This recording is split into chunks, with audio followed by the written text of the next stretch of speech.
এই অনুষ্ঠানের প্রধান অতিথি জনাব আবু সাহেব চান। আসসালামু আলাইকুম।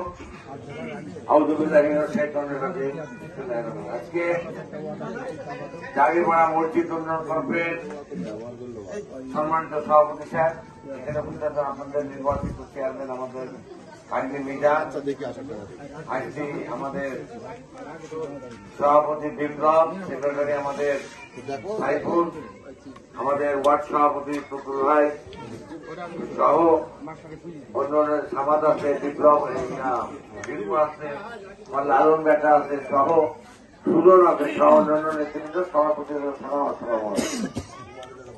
জাগিরপাড়া আইসি কিন্তু আমার আলিম ভাই কোটা বারবার বলে তোকে আমার বন্ধু বলছে।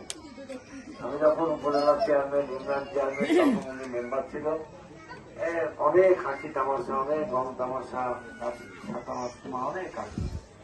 এই লোকটার কথা কিন্তু আজকে খুব মনে হচ্ছে আমার, আলিম ভাই থাকলে আজকে আমার পাশে বসে থাকতো, হয়তোবা তিনিও দুই চারটা কথা বলতে, হয়তোবা জোর করেও কিছু কথা বলতো।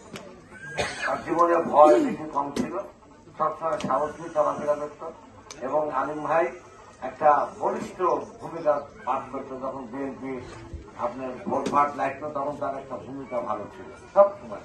কি আড়াই, কি আপনার সারঘাট, কি নর্মদাতি, সব জায়গায় তার একটা ভূমিকা ছিল।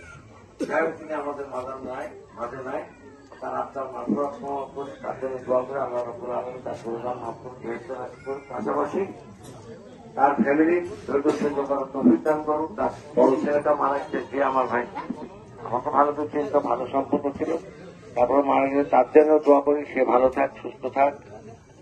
এই বলে আমি দু একটা কথা বলতে চাই। আপনারা আমার সম্পর্কে অনেক বলেছেন, অত গুণের মানুষ আমি না, মেলা বুঝে ফেলছেন, অত গুণের মানুষ না, তবে আমার জন্য আপনারা দোয়া করবেন।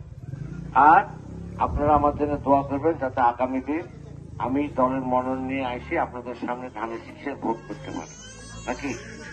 যদি আনঅফিসিয়াল কিছুটা আমি ঘোষণা পাইছি, আনঅফিসিয়াল ভাবে ধানের শীষের প্রতীক আমার বরাদ্দে আছে, আনঅফিসিয়াল ভাবে, তবে অফিসিয়াল ভাবেই এটা ইনশাল্লাহ হবে। আপনারা 2-4-5 দিনের মধ্যে এটা বুঝতে পারবেন। আর আপনারা যে উন্নয়নের জন্য আমরা চেষ্টা করছি,